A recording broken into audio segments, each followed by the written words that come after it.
A Santa Maria di Sala il sindaco uscente Nicola Fragomeni con Lega, Indipendentisti e altre due civiche ci riprova e tenta il bis, dice, tracciando un breve bilancio di ciò che è stato fatto in questi suoi primi 5 anni.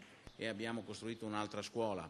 Non abbiamo mai fatto un mutuo, abbiamo estinto 12 mutui, abbiamo portato l'indebitamento del Comune da 9 milioni e 200 mila euro a 5 milioni e 8 e abbiamo risparmiato più di 110 mila euro all'anno di interessi passivi. Questo ci ha permesso di fare alcune opere che altrimenti non avremmo mai fatto.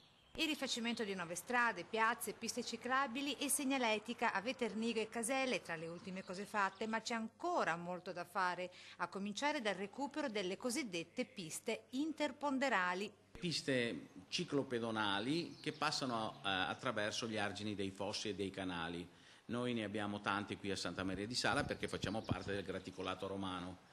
Sono delle piste che interconnetteranno tutte le frazioni l'una con l'altra, senza passare per le strade urbane, ma passando per i campi. Ma non basta.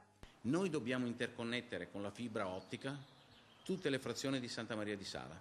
È una cosa che si aspettano le aziende, le famiglie, ma soprattutto i giovani. Il messaggio ai suoi concittadini. E se pensano che io abbia fatto bene il mio lavoro, io sono ancora qui. Nel caso in cui questo non dovrebbe andare nelle corde dei miei cittadini, è giusto e corretto che io vada a casa. Ma io mi sono impegnato molto e l'ho fatto col cuore, lo rifarei ancora.